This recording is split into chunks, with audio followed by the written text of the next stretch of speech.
Bismillahirrahmanirrahim. Assalamualaikum warahmatullahi wabarakatuh. Pemirsa yang dirahmati Allah, marilah kita simak ceramah dari Ustadz Adi Hidayat dengan tema Ujian Berbanding Lurus dengan Doa dan Harapan. Sebelumnya marilah kita berselawat terlebih dahulu. Allahumma sholli ala Sayyidina Muhammad wa ala ali Sayyidina Muhammad. Selamat menyaksikan. Teman-teman, lihat konstruksinya ya. Di sini ada doa, harapan dulu. Ada harapan, kalau cita. Ini takdirnya. Jadi saya mungkin ke sini X, di sini Y. Ya, kemudian di sini ada doa untuk mempercepat. Di sini ada ujian. Di sini ada pengabulan jawaban. Kalau di ritual umroh atau haji, di sini ada sofa, di sana ada marwah ya. Baik. Nanti kita jelaskan. Sebetulnya ada banyak sekali hikmah dari ritual kita yang sekarang sayangnya menjadi ritual saja, walaupun pahala ada. Pahala itu diberikan pada keikhlasan dalam penunaian ibadah secara benar. Jadi kalau Anda sholatnya benar dari awal sampai akhir dan ikhlas, pahala diberikan. Tapi barokah, nilai-nilai kebaikan dari sholat yang kita dapatkan dalam hidup, itu cenderung potensinya kurang bisa didapatkan kalau kita nggak paham hikmahnya. Oke? Seseorang kan, semua orang punya harapan ya, punya cita-cita. Terus dia berdoa kan? Ya Allah, yang sedang kuliah, saya pengen lulus IPK 4 misalnya. Ya kan? Ya Allah, saya pengen rumah tangga yang sakinah, mawaddah, dan halo, kenapa sedih begini? Tenang ya. Nah, jadi intinya setiap orang punya cita-cita. Misalnya ini lulus ujian. Sifatnya wisuda, akhir didapatkan. Ada seorang mahasiswa pengen diwisuda dan lulus. Berarti kan harapan kan? Oke, saya mau tanya pada Anda. Mungkin nggak diwisuda kalau dia tidak kuliah? Mungkin nggak diwisuda kalau dia nggak ikut ujian? Oke. Tiba-tiba berdoa malam ini, besok wisuda. Oke. Pasti dia melewati tahapan dulu kan? Ya kan? Nah, tahapan inilah jembatan yang mengantarkan kita pada harapan yang ingin kita raih. Kita punya harapan di ujung sana, kita pengen raih. Kita mesti jalan kan ke sana? Nah, jalan itulah yang disebut dengan ujian. Ujian ini yang sering kita lihat sebagai masalah. Kan kita ngerjain ujian bikin masalah kan? Masalah, solusi, gitu kan? Ya? Nah, jadi sesungguhnya ujian atau masalah ini diberikan oleh Allah kepada kita bukan ingin membuat hidup kita bermasalah, bukan. Tapi ingin mengantarkan kita pada harapan dan doa yang pernah kita mohonkan. Memang jalannya mesti ini. Makanya kenapa masalah kita beda-beda, walaupun substansi rasanya sama, karena apa yang kita alami itulah yang sesuai dengan yang mengantarkan pada apa yang kita inginkan. Doa kita apa? Masalahnya Allah turunkan supaya mempercepat pengabulan pada apa yang kita mohonkan. Jelas sampai sini? Ya, jadi itu yang dimaksudkan. Tidak mungkin ada orang hidup itu tentang diuji, nggak mungkin. Nah, konsepsi ini ada di Quran surah kedua di ayat 155. Walanabluwannakum bisyai, dan aku pastikan setiap orang yang hidup pasti aku akan berikan ujian. Hidup sama dengan ujian. Hidup sama dengan masalah. Karena orang hidup pasti punya cita-cita, punya keinginan. Yang punya keinginan harus diwujudkan keinginannya lewat ujian. Maka hidup berbanding lurus dengan ujian. Artinya orang yang tidak ingin diuji tidak ingin hidup. Siapa yang tidak ingin punya masalah? Angkat tangan. Ah, kan? Dibilang gak ingin, takut gak ingin hidup. Dibilang punya masalah, takut gak bisa ngatasin, kan? Oke, lihat dulu sini. Bisyai dengan berbagai macam. Minal khauf, khawatir, gelisah. Ini sudah mulai gelisah, jam berapa selesai gitu kan? Wal ju' mulai lapar. Wa naqsi minal amwal, sudah mulai ngitung ongkos, pulang gimana? Ya, wal anfus, ada yang sakit sampai yang wafat, ya kan? Ya, wat thamarat, yang hasil kerja kerasnya diambil orang lain. Ada yang begitu. Tapi itu mengantarkan pada harapan kita. Memang itu bukan punya kita. Yang punya kita yang lain, yang lebih baik. Jadi pahami yang pertama bahwa setiap hidup itu pasti akan dihadapkan pada ujian. Nah, ujian ini itu pasti akan selaras dengan kadar doa yang kita mohonkan. Makanya ketika Anda sedang punya masalah, itu hasil dari doa Anda. Kayak jangan banyak berdoa. Itu hasil doa Anda yang minta, Allah kasih. Ya kan? Jadi begitu Allah kasih, Anda malah bilang, ya Allah kenapa mesti saya? Ya, kamu kan yang minta kemarin. Ya, nah dari sini baru turun ayat la yukallifullahu nafsan illa wus'aha. Allah nggak mungkin menguji Anda di luar batas kemampuan Anda. Ketika diberikan ujian pun yang kita mampu. Gitu. Yang sakit kan pernah minta ke surga, yang cepat, yang mudah, nggak banyak masalah kan? Kasih, sebut nama Allah, diisolasi supaya nggak ketemu orang-orang, nggak berbuat maksiat, telinganya bersih, lisannya bersih. Melihatnya seperti itu. Oke? Nah, kemudian nggak cukup sampai situ. Nih, katakan pada diri kita, gak mungkin Allah nguji kalau saya nggak sanggup. Bahasa kitanya, saya bisa, saya sanggup. Dan gak harus bikin status. Memang cuma saya sanggup ya, yang lain enggak. Terima kasih ya Allah. Yang senang aminkan ya. Tambah masalah. Ya? Oke.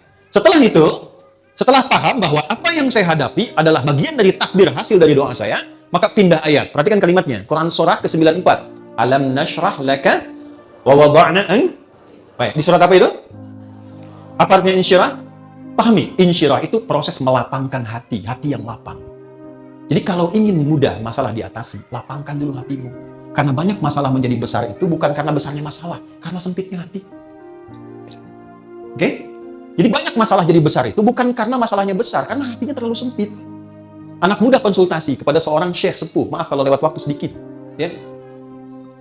Syekhnya tahu banyak masalah dari runut wajahnya yang tidak biasa. Kata syekhnya begini, ikut saya saja. Dibawa kemudian garam segenggam ke pinggir danau. Dilempar setengahnya ke gelas. Diambil air, minum. Kata anak muda ini, asin. Minum saja. Begitu diminum, betul, asin dan dimuntahkan. Dibuang semua ke danau. Lalu sisa dari garam tadi, seluruhnya dibuang ke danau. Ambil lagi airnya. Minum. Segar, enak, nyaman. Kata syekhnya, ini spirit al-insyirah. Saya sampaikannya di hadapan presiden ketika beliau galau tuh. Alhamdulillah ada kebaikan dia. Ketika ini dilakukan, diminum, segar. Kata syekhnya, kurang lebih demikian. Itulah keadaan hatimu. Kalau cawan hatimu engkau buat sempit segelas ini, maka masalah sekecil apapun akan terasa berat. Tapi kalau cawan hatimu engkau perlebar seperti danau ini, masalah sebesar apapun seperti garam ini akan terasa ringan dan mudah. Alam nashrah laka sadrak, bukankah aku sudah buat hatimu lebar dan luas? Kenapa engkau sempitkan?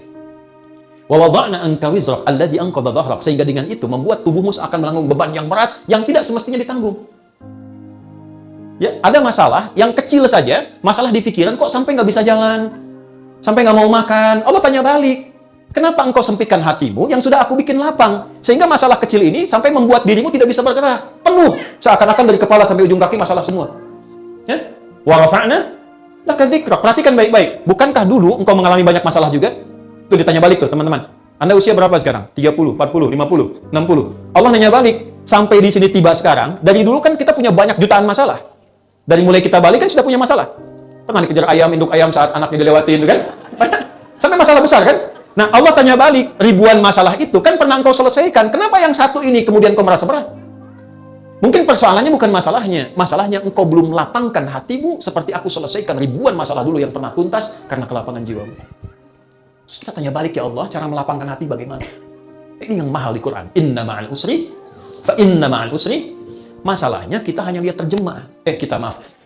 Banyaknya orang lihat terjemah aja. Kita tuh saya nggak pengen ikutan gitu sih. Banyaknya orang lihat terjemah. Di balik kesulitan ada padahal spirit maknanya tidak seperti itu. Kurang lengkap. Yang ingin Allah katakan, perhatikan kalimatnya.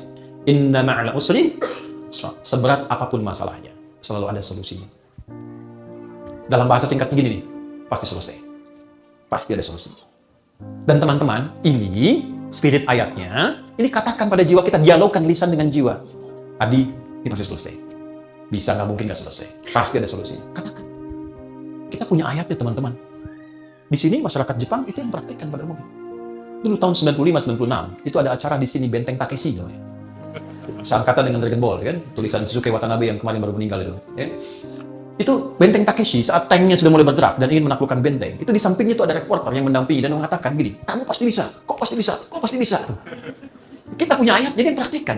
Jadi ketika Anda punya masalah, satu, simpulkan, terima kasih ya Allah, kau titipkan pada saya untuk mempercepat pengabulan doaku, engkau tidak berikan pada yang lain. Terima kasih. Yang kedua, kamu pasti bisa. Pasti selesai.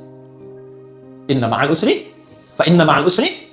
Kalau sekali nggak cukup, katakan yang kedua, sampai hati merasa tenang. Kuncinya, bukan jawabannya datang dulu, bukan selesai dulu. Kuncinya hati tenang dulu.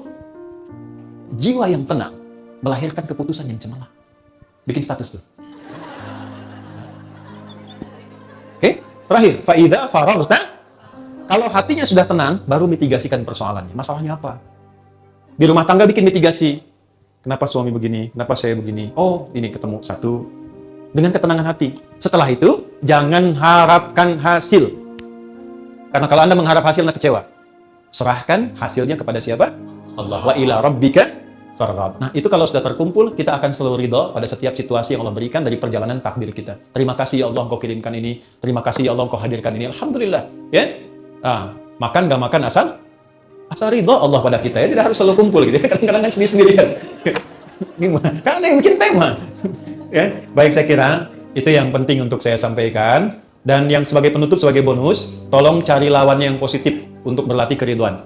Itu rumus di Quran surat Asy-Syams. Jadi kalau ada yang A kurang bagus, cari yang B yang bagusnya. Misal, jujur lawannya apa? Jujur lawannya apa?